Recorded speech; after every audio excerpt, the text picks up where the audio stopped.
افغان طالبان رجیم کے خلاف آپریشن غضب للحق جاری، 331 طالبان ہلاک، 500 سے زائد زخمی، 104 چیک پوسٹوں کو تباہ، 22 پر قبضہ کر لیا گیا، 163 ٹینک اور گاڑیوں کو بھی تباہ کیا گیا، 37 فضائی ٹارگٹس کو لاک کر کے کارروائی کی گئی۔ افغان طالبان کا Ariana complex, Dabgai check post, police headquarters, Khyber post اور ذاکر خیل پوسٹ کو تباہ کر دیا گیا۔ پاک فوج کی کارروائی میں افغان طالبان کے کانکسی بیس چترال کو شدید نقصان، زوبا سیکٹر میں ڈیلٹا پوسٹ اور نیو افغان 8 پوسٹ کو دھماکہ خیز بمبار سے اڑا دیا گیا۔ افغان طالبان کے عماری کیمپ کو شدید نقصان، نوشکی سیکٹر میں افغان طالبان کی پوسٹ ملیا میں 8، قلعہ سیف اللہ سیکٹر میں تشکیل کی در اندازی ناکام، حملے میں متعدد دہشت گرد مارے گئے۔ قلعہ سیف اللہ سیکٹر میں افغانستان کی رحیم تھانہ پوسٹ، اعلیٰ جرگہ پوسٹ مکمل تباہ کر دی گئی۔ غلام خان سیکٹر میں افغان چیک پوسٹ بھی ملیا میں، میران شاہ میں افغان طالبان کے پوسٹ ٹاور اور شاگا پوسٹ کو اڑا دیا گیا۔ پاک فضائیہ کے ننگرہار میں کارروائی، افغان طالبان کا بریگیڈ ہیڈ کوارٹرز تباہ، پاک فضائیہ نے بٹالین ہیڈ کوارٹرز کو بھی نشانہ بنایا۔ آپریشن غضب للحق اہداف حاصل ہونے تک جاری رہے گا۔ اب ہمارے دشمن کو بے شک اپنے گھر بسائیں، دشمن کا کردار ادا نہ کریں، اپنی سرزمین ہمارے خلاف استعمال نہ ہونے دیں، جس نسبت سے آپ کو حقانی پکارا جاتا ہے اس کی لاج رکھیں۔ وزیر دفاع خواجہ محمد آصف کا ٹویٹر پیغام، کہا حقانی صاحب جس گھر میں پناہ لی ہو اس کی خیر مانگتے ہیں، آپ نے رقم مانگی، ہم وہ بھی دینے کو تیار تھے مگر ضمانت کوئی نہیں تھی۔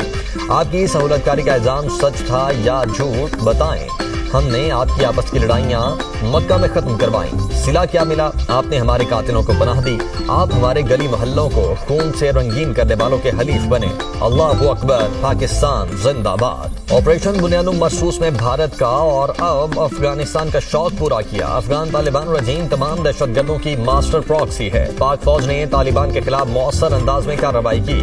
D G I S P R lieutenant general Ahmed Sharif Chaudhry کی نیوز کانفرنس، کہا دہشت گرد اپنے ساتھیوں کی لاشیں چھوڑ کر بھاگ نکلے۔ آپریشن غضب للحق میں افواج پاکستان کے 12 جوانوں نے جام شہادت نوش کیا۔ پاک فوج کے 27 جوان زخمی اور 1 لاپتہ ہے۔ طالبان رجیم نے پاک افغان سرحد کے 15 سیکٹرز کے 53 مقامات پر فائر شروع کیے۔ تمام 53 مقامات پر دشمن کو منہ توڑ جواب دیا۔ پاکستان نے ایسا بھرپور جواب دیا کہ دنیا نے دیکھا، کلمے کی وجہ سے افغان پرچم احترام سے اتارا۔ پاکستانی افواج فوری اور مؤثر جوابی کارروائی کے لیے ہمہ وقت تیار ہیں۔ نیوز کانفرنس میں دشمن کے ٹھکانوں کو نشانہ بنانے کی ویڈیوز دکھائی گئیں۔ آپریشن غضب للحق میں دہشت گردوں کا صفایا کرنے کی باری، پاکستان میں دہشت گردی کے ہر واقعے میں بھارت ملوث، افغان طالبان رجیم اور دہشت گردوں میں کوئی فرق نہیں۔ ترجمان پاک فوج لیفٹیننٹ جنرل احمد شریف چودھری کا کہنا ہے کہ قوم سیاسی اختلافات سے بالا تر ہو کر دہشت گردی کے خلاف متحد ہے۔ تمام سیاسی جماعتیں دہشت گردی سے متعلق کلیئر ہیں۔ نیشنل ایکشن پلان کو تمام سیاسی جماعتوں نے مل کر بنایا تھا۔ دہشت گردی کے خلاف جنگ سے متعلق پاکستان میں رتی بھر اختلاف نہیں۔ خیبر پختونخوا پولیس کے جوان بہادری سے فرنٹ لائن پر لڑ رہے ہیں، تمام پراکسیز اور ان کے آقاؤں کو بھی ختم کریں گے۔ افغان طالبان رجیم کے لوگ ٹی ٹی پی کی تشکیل میں شامل ہو کر یہاں آتے رہے۔ کیا افغان طالبان نے اپنے معاہدے کی پاسداری کی؟ ہم نے جو آپریشن کیا وہ اپنے حق کے تحفظ کے لیے تھا۔ But I get along with Pakistan, as you know, very well. Very, very well. We have a great prime minister. You have a great general there. You have a great leader. That I think two of the people that I really respect a lot.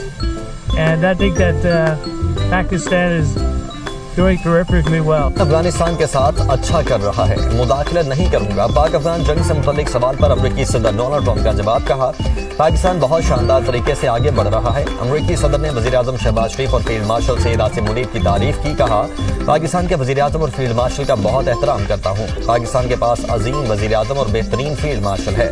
Pakistan کے ساتھ میرے بہت اچھے تعلقات ہیں۔ پاک افغان جنگ میں امریکہ کا پاکستان کی حمایت کا اعلان، امریکی محکمہ خارجہ کا کہنا ہے کہ امریکہ افغان طالبان کے حملوں کے خلاف پاکستان کی حمایت کرتا ہے۔ پاکستان کو طالبان کے حملوں کے خلاف اپنے دفاع کا حق ہے۔ امریکی نائب وزیر خارجہ کا پاکستانی سیکرٹری خارجہ امنہ بلوچ سے رابطہ۔ پاکستان اور افغان طالبان نے حالیہ تنازع میں قیمتی جانوں کے ضیاع پر افسوس کا اظہار، کہا صورتحال پر گہری نظر رکھے ہوئے ہیں۔ وزیر اعظم کا جنرل ہیڈ کوارٹرز راولپنڈی کا دورہ، عسکری قیادت نے پاک افغان صورتحال پر تفصیلی بریفنگ دی۔ وزیر اعظم کے افغان طالبان رجیم کے سرحدی علاقوں میں حملے، پسپا اور بھرپور جوابی کارروائی کرنے پر افواج پاکستان کی پیشہ ورانہ صلاحیتوں کی تعریف، کہا فتنہ الخوارج اور افغان طالبان رجیم کے گٹھ جوڑ اور شرپسند کارروائیوں کے خلاف زیرو ٹالرنس اپنائی جائے۔